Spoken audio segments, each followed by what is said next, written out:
Bismillahirrahmanirrahim. Assalamualaikum warahmatullahi wabarakatuh.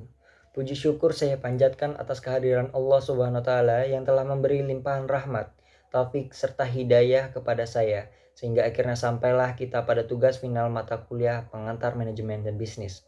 Salawat serta salam semoga tetap tercurahkan kepada Nabi besar Muhammad SAW yang telah membimbing kita dari jalan kegelapan menuju jalan yang terang benderang. Tak lupa pula saya sampaikan doa dan rasa terima kasih kepada guru kami, Ibu Sri Murni SE MSI AK. Adapun tujuan saya pada hari ini adalah untuk mempresentasikan hasil pembelajaran saya dari mata kuliah pengantar manajemen dan bisnis semester 1. Sebelumnya perkenalkan saya Fadli Arisandi dari program studi ekonomi syariah yang pada hari ini akan mempresentasikan materi yang berjudul Pada saat saya mempresentasikan, diharapkan Anda mendengarkan, serta memperhatikan secara baik dan seksama. Dan jika ada kata-kata yang salah atau mungkin keliru, diharapkan Anda untuk ikut serta dalam mengoreksi video ini sehingga kita dapat menyempurnakan materi pembelajaran yang akan saya sampaikan. Mengorganisasikan perusahaan bisnis. Poin-poin yang akan kita bahas yaitu definisi struktur organisasi, menetapkan hierarki pengambilan keputusan, bentuk-bentuk dasar struktur organisasi, dan terakhir, organisasi informal. Definisi dari struktur organisasi. Struktur organisasi dapat diartikan sebagai cara bagaimana tugas pekerjaan secara formal dibagi, dikelompokkan, dan dikoordinasikan secara formal.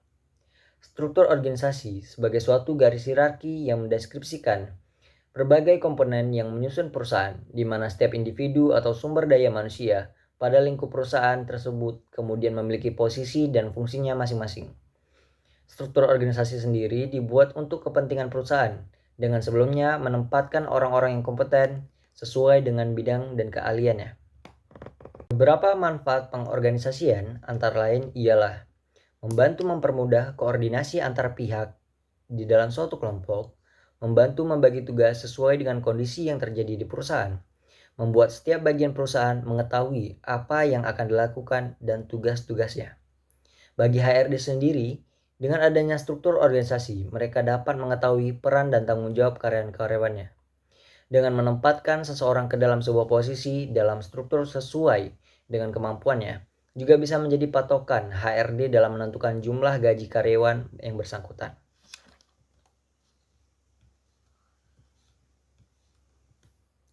Menetapkan hierarki pengambilan keputusan. Hierarki pengambilan keputusan adalah struktur yang menentukan langkah-langkah dalam pengambilan keputusan. Ini melibatkan pengorganisasian setiap tindakan atau keahlian dari orang yang mengambil keputusan. Contoh hierarki yaitu pemilik atau CEO, terus di bawahnya manajer senior, manajer departemen, dan diakhiri karyawan.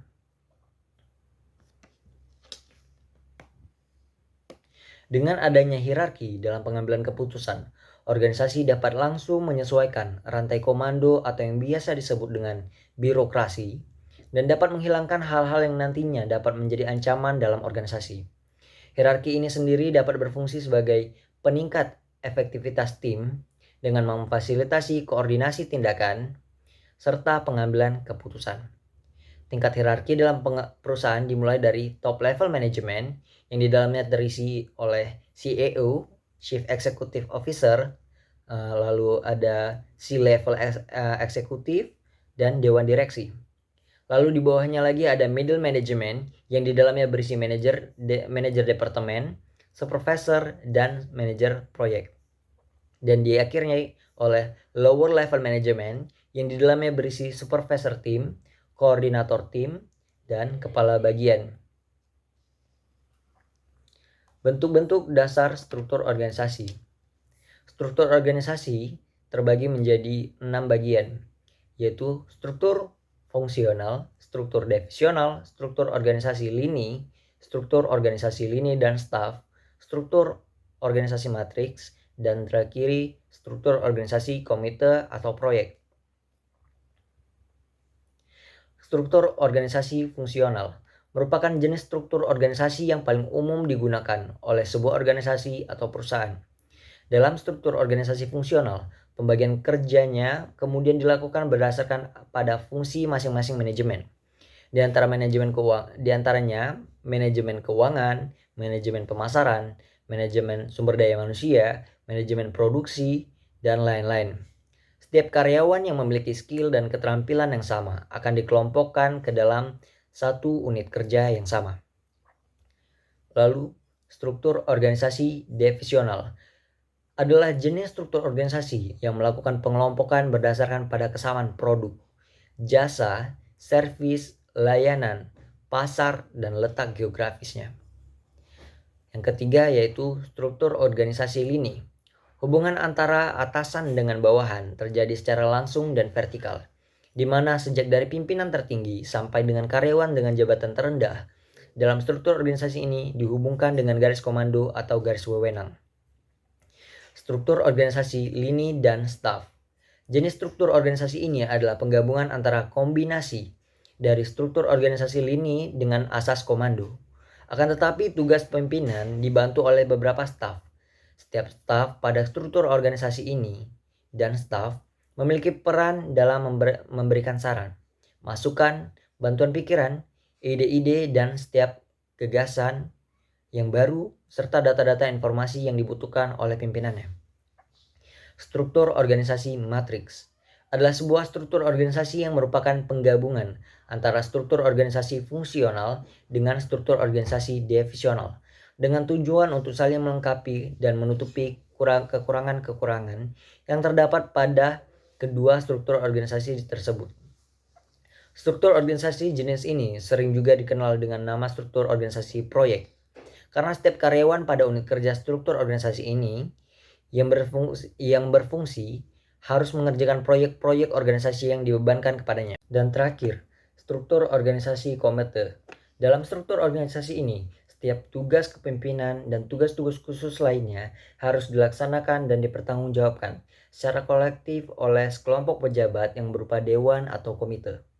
Organisasi dalam komite biasanya terdiri dari pimpinan komite atau eksekutif komite yang merupakan pimpinan dengan kewenangan lini, dan staf komite yang merupakan karyawan dengan kewenangan staf. Organisasi informal. Organisasi informal menyediakan sarana bagi orang untuk tetap berhubungan, untuk belajar lebih banyak tentang pekerjaan mereka, dan untuk memahami apa yang terjadi di lingkungan mereka. Dengan demikian, organisasi informal bisa menjadi saluran komunikasi anggota yang bermanfaat. Sistem interrelasi manusiawi berdasarkan rasa suka dan tidak suka, dengan iklim psikis yang intim. Dengan kata lain, sistem organisasi ini tidak melibatkan suatu kepentingan di atas organisasi, melainkan organisasi informal adalah kumpulan hubungan antar pribadi tanpa tujuan yang disadari atau tetap dapat berkontribusi pada hasil bersama. Menurut Stein, organisasi informal ada dalam arti tidak mempunyai keberadaan hukum, tidak ada batas hukum, tidak ada daftar keanggotaan, tidak ada aset berwujud, tidak ada struktur formal, dan tidak ada kepemimpinan resmi. Ciri yang membedakan organisasi informal adalah tatanan sosial yang mengikat para anggotanya dengan identitas yang sama. Kesimpulan yang dapat kita petik dari materi kali ini ialah mengorganisasikan perusahaan bisnis adalah salah satu proses yang krusial untuk mencapai efisiensi operasional, pencapaian tujuan bisnis, dan memastikan kelangsungan usaha. Pentingnya pemikiran strategis dan kontekstual dalam merancang struktur organisasi yang sesuai dengan tujuan dan kondisi bisnis perusahaan. Perusahaan yang berhasil mengorganisasikan diri dengan baik dapat lebih mudah beradaptasi dengan perubahan dan mencapai keberlanjutan jangka panjang. Sekian paparan materi dari saya, semoga apa yang kita pelajari dapat menambah wawasan dan membuka pikiran-pikiran baru. Apabila ada salah kata, saya mohon maaf. Wassalamualaikum warahmatullahi wabarakatuh.